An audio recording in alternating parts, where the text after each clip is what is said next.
David tries to show international goodwill, but his gesture is twisted into an insult. Suspicion and pride turn diplomacy into a massive war, and David's forces once again come out victorious.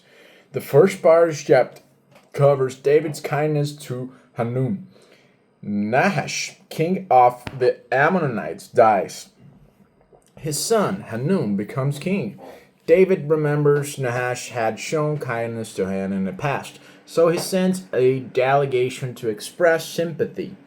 This is another echo of chapter 9, okay? David's consistent in honoring kindness shown to him, right? So the second part of the chapter covers Hanun's humiliation of David's men, okay? Ammonite officials suspect the delegation is actually spying. So Hanun listens to them and humiliates David's men, shaves off half their beards, a huge insult in Jewish culture, okay? So cuts off their garments at the waist, leaving them exposed, and David tells them to stay in Jericho until their beards grow back, okay? What was meant as kindness becomes an occasion for public shame due to mistrust. The third part of his chapter covers Ammonites hire the Arameans. Realizing they've deeply offended David, the Ammonites prepare for war. They hired 20,000 Aramean soldiers from various kingdoms plus troops from Makkah and Tob. David sends Joab and the entire army to confront them. Guilt often drives people to double down instead of make peace, okay? So the fourth part of the chapter is Joab's strategies and pep talk, okay? God is within, right? Joab finds himself in a two-front battle. Arameans on one side and Ammonites on the other. So he splits the army. Joab leads against the Arameans.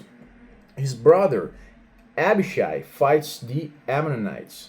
Joab's rallying cry, "Be strong and let us fight bravely for our people and the cities of our God. The Lord will do what is good in his sight." Joab attacks the Arameans who flee, and the Ammonites retreat into their city, right?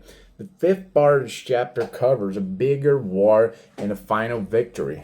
The Arameans regroup and bring reinforcements under Shobak, commander of Hadadeser's army, okay? David himself leads Israel this time.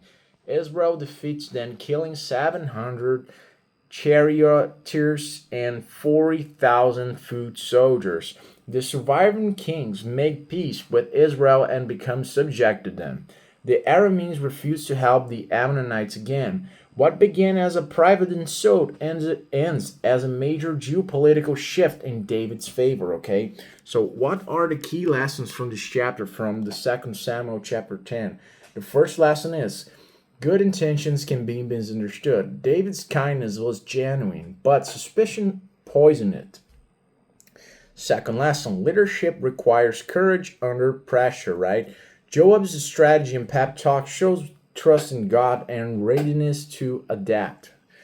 Third lesson, pride escalates conflict. Okay, the Ammonites could have apologized. Instead, they prepare for war and suffer defeat.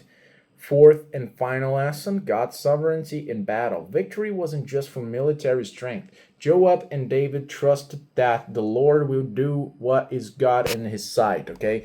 So David's sympathy mission to the Ammonites turns into war when his men are humiliated. The Ammonites hire the Arameans, leading to a massive two-stage battle. David's forces win decisively, and Israel's influence grows, okay? So don't forget to hit the like button and subscribe to the channel, and I see you in the next one.